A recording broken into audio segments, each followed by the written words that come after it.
Welcome on board my channel EduMarine Academy by Maverick Mariner.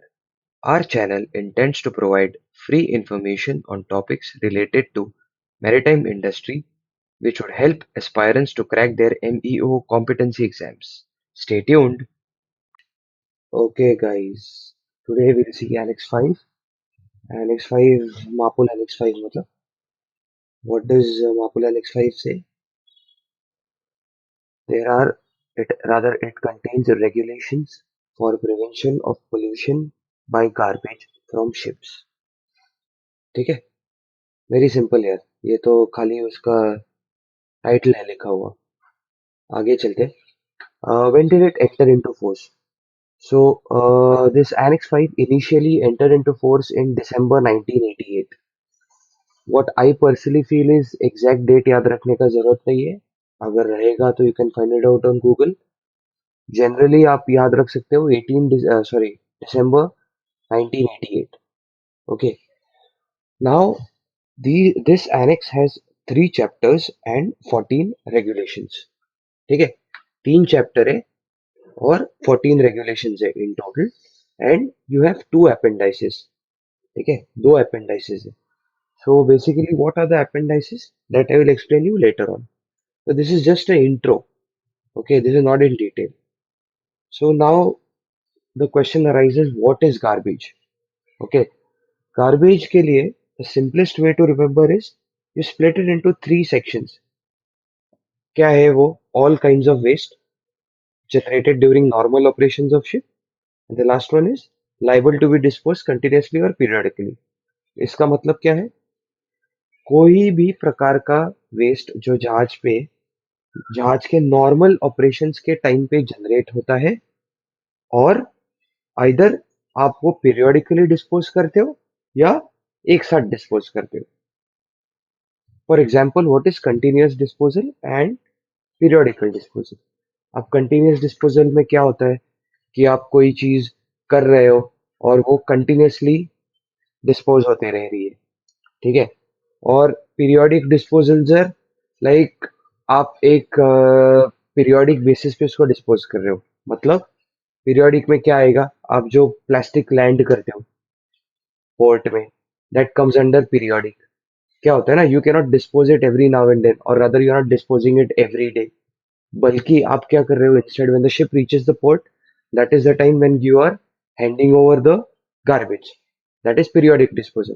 Continuous disposal में क्या हो गया, जैसे आप इंसिनरेटर बर्न कर रहे हो, इंसिनरेटर के अंदर आप डोमेस्टिक वेस्ट बर्न कर रहे हो, तो वो जो डोमेस्टिक वेस्ट होता है ना, वो डोमेस्टिक वेस्ट आप कंटिन्यूसली डिस्पोज कर रहे हो, राइट? जनरेट हो रहा है, फिर अगले दिन बोसन और कोई भी लेके आ रहा है, वो इंसिनरेटर में आप डाल के जलाते हो. That is continuous disposal. Okay, now waste मतलब कौन से वेस्ट होने चाहिए? The waste which are not categorised under other annexes. मतलब आपका जो वेस्ट है वो it will not be mixed with, या it will not be classified under annex 2 या एनेक्स 1. करेक्ट ना? क्योंकि एनेक्स 1 के लिए भी रेगुलेशन है उसको डिस्पोज करने को. करेक्ट. तो इसके लिए अपन लोग मतलब इसके लिए वो गार्बेज में वो कह रहे हैं कि it should not be classified under another other annexes. ठीक है, अभी देखते हैं आगे. हाँ, एग्जाम्पल भी दिया है ना, एग्जाम्पल देखते हैं. जैसे हमने सम्प क्लीनिंग किया, जनरेटर का सम्प क्लीनिंग किया, तो सम्प क्लीनिंग के टाइम पे जो ऑयल जनरेट हो रहा है, दैट इज ऑल्सो लाइक जो जनरेट क्या हो रहा है, जो सम्प का ऑयल है, that is also waste only, right? That is waste, but that is not considered as garbage. क्यों? क्योंकि उसके अंदर का जो लुब्रिकेटिंग ऑयल है, that is defined under MARPOL annex 1. You get my point, what I meant to say over here. ठीक है ना? आई होप आपको समझ में आया ये चीज. तो मेरा कहने का मतलब ये है कि जो भी वेस्ट जनरेट हुआ है, अब संप का जो ऑयल खराब हो रहा है, that is also operational waste only ना. आप जनरेटर जब चला रहे हो तब जाके वो संप ऑयल खराब हो रहा है. अगर आप चलाओगे ही नहीं तो ऐसे ही रहेगा वो. समझ में आया ना? Very simple. तो that is also operational waste, but that is classified under annex 1. Correct, वो एनेक्स 1 के अंडर क्लासिफाइड है. इसके लिए that cannot be considered as garbage in Annex 5. That is why we have clearly mentioned that these waste must not be classified under any other annex. समझ में आया? चलो अब आगे चलते हैं. What is operational waste? अब operational waste क्या होता है? ठीक है. Operational waste मतलब all kinds of solid wastes. ठीक है. All kinds of solid waste generated during normal operation of ship, and are not covered under any other annex. ठीक है. एग्जाम्पल क्या हो गया आपका? Oily rag. जो रैग्स वगैरह जनरेट हो रहे हैं वो तो आप क्या कर रहे हो? आप इंसिनरेटर में जला रहे हो, राइट? तो वो जो है rags, those rags are your operational waste. या आपने जैसे ईजीबी वॉशिंग किया, वो ईजीबी अगर वॉशिंग किया तो उसके बाद आपके पास ड्राई सूट कलेक्ट हो जाता है. So that dry suit that cannot be burnt in the incinerator, so that is considered as operational waste. वो solid waste है. करेक्ट. रैग्स भी आपका सॉलिड वेस्ट है.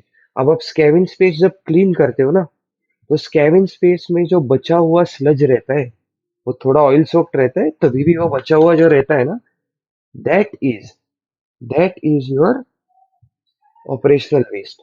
That is considered under operational waste. हालांकि हालांकि practically most of the companies what they will tell you is you take that sludge, you put that sludge inside incinerator and burn it. एक बार वो burn हो गया तो सारा उसके अंदर सोख हुआ हुआ ऑयल भी बर्न हो गया. सारा ऑयल बर्न हो गया, उसके बाद बचता क्या है जलने के बाद? Ash. That ash is again classified under garbage and then you land it as a garbage, right? I hope आपको ये चीज समझ में आई है. तो ये वापस एक बार देख लेना. गार्बेज क्या होता है? कोई भी तरीके का वेस्ट जनरेट हुआ during normal operations of ship and liable to be dispose continuously और पीरियडिकली. आपको मैंने कंटिन्यूअसली और पीरियडिकली का डिफरेंशिएशन दिया है. कंटिन्यूअसली मतलब जैसे इंसिनरेटर का आप गार्बेज बर्न करते हो daily basis, that is continuously. और जैसे आप गार्बेज लैंड करते हो प्लास्टिक वगैरह on port, that is periodical. But mind you, this waste must not be classified under any other annex. Okay. अब operational, what is operational waste? Operational waste मैंने बताया all kinds of solid waste generated during normal operations of ship, not covered under other annexes.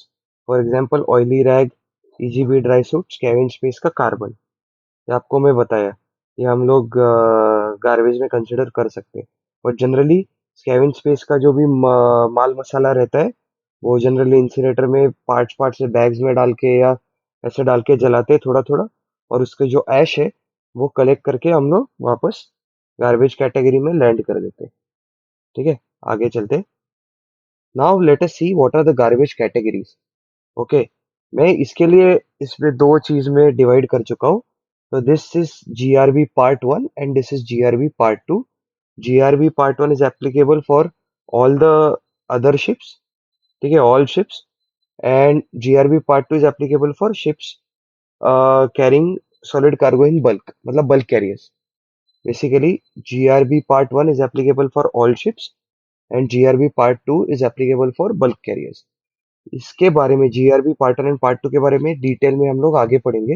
This is just an introduction. Okay. Now A. A category क्या है? Plastic. B है आपकी food waste. सी है आपकी domestic waste. D है आपका cooking oil. E है आपका incinerator ash. F is your operational waste. G is your animal carcass. H is your fishing net, fishing gear, and I is your e-waste. ठीक है. Now this J is cargo residue non hazardous to marine environment. HME मतलब non hazardous to marine environment. ठीक है. And K is your cargo residue which is hazardous to marine environment. ठीक है. यहाँ पे लिख के रखता हूं मैं hazardous to marine environment.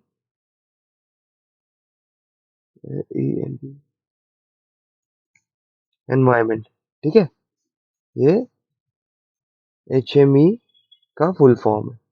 Okay, HME का फुल फॉर्म है hazardous to marine environment.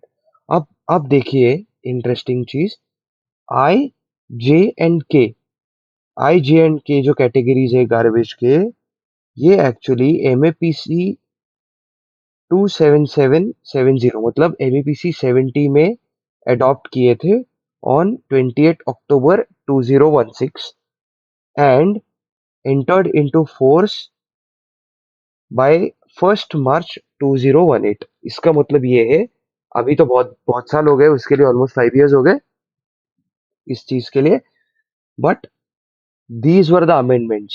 Before that only ABCDEFG and H इतने ही कैटेगरीज थे। सो आफ्टर दिस MEPC का जो कमेटी मीटिंग हुआ था, MEPC 70, उसमें आई जे एंड के ये जो कैटेगरीज है ये ऐड की गई है, ठीक है, और ये J&K के डिस्चार्ज क्राइटेरियाज भी ऐड किए गए। इसके बारे में MEPC 27770 के बारे में हम लोग आगे जाके आगे के एनेक्स 5 के वीडियोस में हम लोग उसकी बात करेंगे, ठीक है। फिलहाल के लिए this is just an introduction. Garbage categories, GRB part 1 it is applicable for all the ships, GRB part 2 is applicable only for bulk carriers, ठीक है। तो ये सारी कैटेगरीज है, इसको तो कोई अदर ऑप्शन नहीं है, इसको तो ऐसे ही याद करना पड़ेगा। कभी भी अगर पूछते हैं कैटेगरी गार्बेज का सर्वेयर लोग, you will have to just memorise this thing. But this, अगर उन्होंने पूछा कि ये जो IJK के बारे में क्या है, तो IJK जो है ये 2016 अक्टूबर 28 को MEPC 70 में अडॉप्ट किए थे and entered into force on 1 मार्च 2018, ठीक है। आगे चलते हैं। अब कैटेगरी ए क्या है? कैटेगरी ए क्या है? Category A is plastic. Plastics में क्या क्या आता है? आपका प्लास्टिक का फिशिंग नेट आ गया, रोप्स आ गए, पैकेजिंग मटेरियल आ गया, उसके बाद फिर आपका प्लास्टिक बैग्स, जो भी है, मतलब अपना जो प्लास्टिक से जनरेट होता है, पैकेजिंग मटेरियल, स्पेयर पार्ट्स वाला प्लास्टिक का पन्नी, everything is covered under plastic, ठीक है। And discharge of which is prohibited. Plastic हम सी में डिस्चार्ज कर नहीं सकते हैं, clear? Be very clear about this thing, plastic can not be discharge in sea. आगे चलते, कैटेगरी बी। कैटेगरी बी में क्या आता है? फूड वेस्ट, ठीक है। अब discharging of food waste is allowed provided ship is en route, मतलब शिप चल रही है आपकी, एन रूट है, ऐसा नहीं कि आप एक ही पॉइंट पे गोल गोल फिर रहे हो। एन रूट मतलब you are destined to go from point A to point B, that is known as ship is en route, ठीक है। उसके बाद food waste is not mixed with other garbage categories, ठीक है। क्यों? क्योंकि अगर आपका food waste is mixed with other garbage categories, then more stringent rules will apply. मतलब आपका अगर फूड वेस्ट के अंदर ही कम्युनेटेड फूड वेस्ट और नॉन कम्युनेटेड फूड वेस्ट अगर मिक्स किया गया है, तो नॉन कम्युनेटेड फूड वेस्ट के रूल्स आर मोर स्ट्रिंजेंट, तो you will have to dispose that batch according to non comminuted और ग्राउंड फूड का क्राइटेरिया, नॉन ग्राउंड का क्राइटेरिया। समझ में आया? वापस बताता हूँ। You have food waste, you have partially, मतलब पार्शियल, एक फूड वेस्ट में 50% कम्युनेटेड और ग्राउंड फूड वेस्ट है, और दूसरे 50% इज नॉन कम्युनेटेड और नॉन ग्राउंड, तो you will have to discharge the food according to the non-communicated और non-ground criteria, because because इसके जो rules है non-communicated और non-ground के, they are more stringent, so you will have to discharge according to this, remember this thing। और for example अगर आपके पास food waste है which is mixed with plastic, so the discharge is prohibited, because plastic का हमने अभी पढ़ा, plastic का discharging is prohibited. Correct ना? प्लास्टिक का discharging is prohibited, so A food waste which is mixed with, or garbage which is mixed with, or food waste which is mixed with plastic, you cannot discharge. ये चीज समझ में आई? And what is the meaning of combinated? Combinated का मतलब क्या है? जो फूड को हमने पीसा है, कॉम्बिनेशन या ग्राउंडिंग क्या होता है? पीसा है, फूड को क्रश किया है। तो कॉम्बिनेटर रहता है ना गैली में, उसके थ्रू हमने क्रश किया है, एंड दैट, वो क्रश करने के बाद it should pass through a screen, or with screen which is not larger than 25 mm. ठीक है? That screen is not larger than 25 mm. समझ में आया? तो ऐसे छलनी रहेगी, उसके थ्रू अगर ये पास होता है, then only it is considered as comminuted and ground. अभी why do you comminate the food? Why do you comminate the food? कॉम्बिनेट क्यों करते हैं? कॉम्बिनेट करने के बाद क्या है, naturally when the food is being degraded, it breaks down into small small pieces. Correct?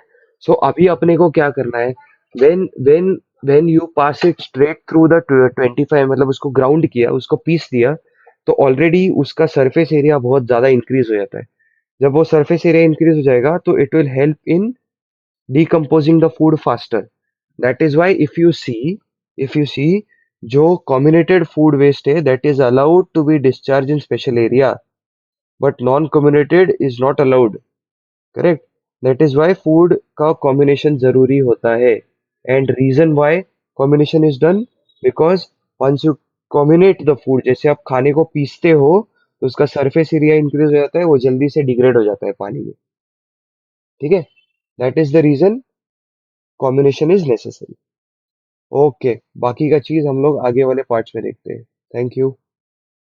I hope the topic was interesting. Hit like, share and subscribe. Ring the bell for updates. Thank you.